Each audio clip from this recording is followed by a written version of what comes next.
Voilà, alors ce dimanche, vous me voyez plusieurs fois. J'ai le bonheur de recevoir des auteurs et pas des moindres. Victor Laszlo est la dernière de la journée. Un livre exceptionnel que je vous inviterai à découvrir. Et puis moi, mes quelques questions un peu bébêtes comme d'habitude, mais la plus importante. Victor, quelle est ton actualité ? Eh bien, tu viens de la présenter, mon actualité, Trafiquant de colère, qui est sorti il y a quelques jours et qui se balade pour l'instant entre la France, la Belgique, le Maroc, j'espérais, mais bon, comme ces personnages qui traversent l'Europe et le monde. Merci. Quelle est ta lecture du moment ? Alors, en ce moment, je lis Les Lumières de Tel Aviv d'Alexandra Schwarzbrot. Voilà. Dis-moi un peu plus, parce que là, il est sur ma table de chevet, je veux le lire et je vais vite le lire. Alors, c'est quoi ? C'est une uchronie ? C'est une fiction ? On imagine une situation qui est très proche de la réalité, mais qui... Donc, c'est pas une uchronie, c'est pire qu'une uchronie. Je sais pas si tu avais lu d'Alexandra, si tu avais lu Adieu Jérusalem. Oui.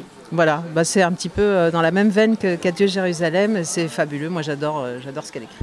Alors avant de poser ma question suivante, mais je peux la poser, je vais aller un peu dans le désordre, est-ce que tu regardes parfois des séries télé ? Oui, ça m'est arrivé, j'ai eu ma période série télé, là j'ai arrêté parce que c'est très chronophage quand même, je préfère écrire. J'ai regardé plein de trucs, j'ai regardé The Americans par exemple, je crois que j'ai regardé plein mais je suis pas folle de science. Alors, je me permets la question, parce que là, je suis dans une série, je crois que je vais la terminer ce soir, j'ai plus que 3 épisodes à regarder. Ce sont des épisodes d'1h05. Ça s'appelle Hunters, avec Al Pacino. C'est grandiose, c'est d'une utilité publique. Là, mon fils regarde, les amis petit à petit regardent. Tu parles du bouquin que tu lis, où il y a une petite fiction autour de Jérusalem. Hunters, c'est la chasse aux nazis. C'est la chasse aux nazis dans les années 90. Tout à fait justifié. Je ne sais pas si tu avais lu le livre d'Adélaïde de Clermont-Tonnerre, Le Dernier des Nôtres, l'affaire Paperclip, ça te parle ? Oui, absolument. Eh bien, Hunter, c'est l'affaire Paperclip. Ce sont tous ces nazis qu'on a installés aux États-Unis et qu'on a décorés à la limite Von Braun parce qu'il a fait marcher le premier homme sur la Lune, alors qu'il a tué des centaines de milliers de personnes en Europe pendant la guerre. Donc, Hunters, je te conseille et je souhaite à tout le monde de regarder cette série. Merci. C'est sur Amazon Prime. Oui, ok, génial, regarde. Tu m'en diras des nouvelles. Quel est le livre que tu as à m'offrir pour l'instant ? C'est vrai que je suis un peu égoïste et j'aime bien offrir le mien. Charité bien ordonnée, tu as tout à fait raison, c'est un très très bon choix. Mais bravo. J'aime aussi offrir les livres. J'ai découvert un écrivain haïtien que je trouve absolument exceptionnel, qui s'appelle Mackenzie Orsel, qui a écrit un très joli livre très court qui s'appelle Le Maître Minuit. C'est une langue très, très riche et surtout c'est un livre écrit sans ponctuation. C'est une espèce de mélopée comme ça, hypnotique, et tu l'ouvres et tu le termines dans le même mouvement. C'est magnifique. Merci pour le conseil. Et je sais, on avait déjà fait un petit YouTube ou pas ? Jamais. Bon, alors, quel est ton premier souvenir de lecture ? Celui dont je parle souvent, c'est Guy de Maupassant, la nouvelle Une idylle. Une nouvelle absolument incroyable avec un militaire qui finit par boire au sein d'une dame dans un train. Et cette nouvelle m'avait tellement bouleversée. En refermant le livre, je me suis dit, je veux faire ça, moi, dans la vie. Je veux donner à voir. Ah, c'est beau. Un film culte ? Un film culte, je dirais, Iñárritu, Babel.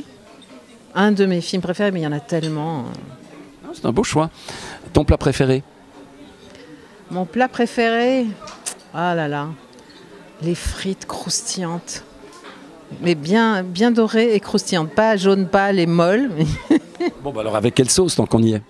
Non, comme ça. Pas de sauce ? Croustillante. Ok. Ton pays préféré, le pays où tu pourrais aller tous les ans ? C'est mon île, la Martinique, avec le rocher du Diamant, la plage du Diamant, qui fait ses 3 km de sable blanc, ces cocotiers qui embrassent l'eau et son ressac, comme ça. J'adore, je ne m'en lasse pas. Si tu pouvais aujourd'hui rencontrer une personne encore vivante qu'on considère comme intouchable, une star, qui désirais-tu rencontrer ? Je n'ai jamais je n'ai jamais été attirée par les stars. J'ai jamais demandé un... Dalai Lama, ça peut être une star, donc vraiment. En revanche, j'étais à 2 doigts de rencontrer Nelson Mandela parce que j'étais en Afrique du Sud et il était dans la salle, mais c'était tout à la fin de sa vie et il fallait pas le déranger, donc je suis pas allée le voir. Mais j'ai appelé quand même mon fils Maxime Nelson à cause de Nelson Mandela. Ok, merci beaucoup Victor. On va terminer par la dernière question, et pas des moindres. On a un petit objectif. Si tu dois, donc tu le regardes droit. Si tu dois donner aujourd'hui un conseil aux jeunes, quel est-il? Lisez, surtout lisez. C'est beaucoup plus intéressant que de regarder les écrans.